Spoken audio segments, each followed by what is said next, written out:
Hello everyone, welcome back. In this episode here, I'm going to be talking about how Bitcoin is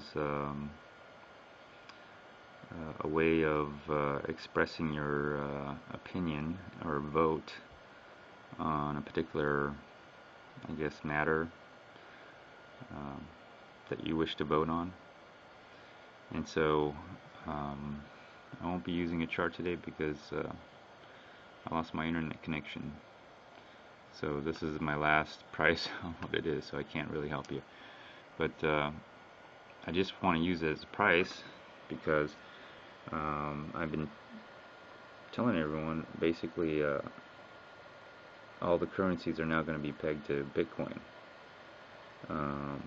So one Bitcoin in whatever legal tender that you're in, which I'm in America, I know that's what one of my Bitcoins is worth. And then everything related to this, oil, copper, whatever, wheat, grass, I can figure out what my one Bitcoin is worth in relation to all those other commodities, both in virtual market and also in perhaps in the real world as well, where I can actually purchase items, said items in real life.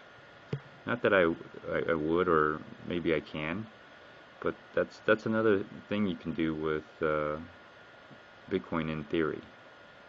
I'm not sure how real that can be applied, but if you're getting at what I'm telling you, is that basically you can take this electronic Bitcoin and this concept of trading on open markets and bring it out into the real world and reality, and use Bitcoin as a universal measure of payment for any commodity around the world, or any currency around the world.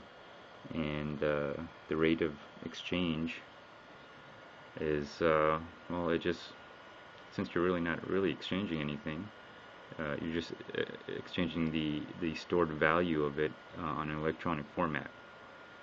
Now that's this is like hyper trading here. We're bringing a electronic form into somewhat like real life, and who knows, you can actually with your Bitcoin buy rice, like actual rice.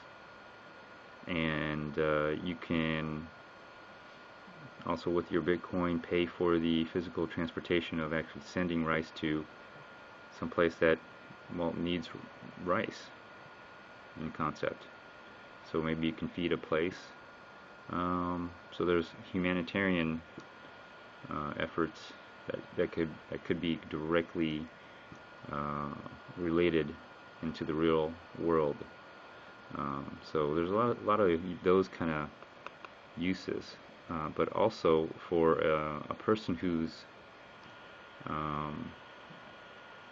interested in investment, not only investment in an electronic, market exchange, but also in the real world, where you can invest this Bitcoin into a real world situation. Like I said, you can, it's pegged, this currency, US dollars, pegged to my Bitcoin. I can figure out how many Bitcoins it would cost me to buy a property and build a factory. I don't know, make rice cakes or something. I'm just saying. But not only in America, but also in any country that can be paired to my Bitcoin. So I can figure out what best country works for me, and that's a result of globalization. So even a common person can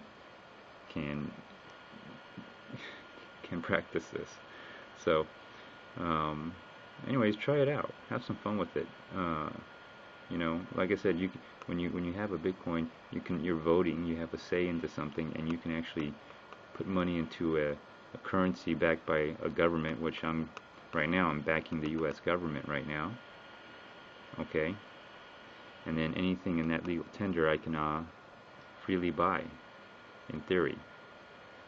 So, and then vice versa, I can go into I don't have a chart for it, but, or let me see, do I? I'll use this one. They're still showing up. So, like for example,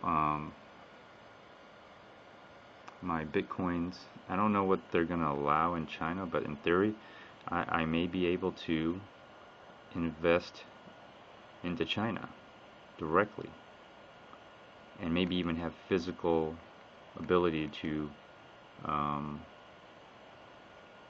acquire physical real goods and services and property. Also in Europe, I can do that as well. It depends how open the markets are in doing that, and like anything that's paired. Here's the yen. So, I mean, I think even Brazil has a exchange now, Bitcoin exchange. I know South Korea has a Bitcoin exchange as well. So, as more and more places, I mean, these are the places that I'm going to be going, and maybe interested in actually using Bitcoin as a means of purchasing and exchanging for real world goods. So there's something that you could do. I don't know how. I'm willing to try something like that. I mean, eventually I'm gonna have to use my Bitcoins to get something I can use. So we'll see how it works. I might experiment with that. After all, all this stuff is nothing but an experiment, really. Oh, let me see here. Mt. Gox. Alright. Well, I guess I will do a chart analysis. This is the last. It's frozen. It's not moving because my internet connection's not up. But here you go. That's what we're looking at. I can't pull back any further, but you know that there's another very larger down trend line here. But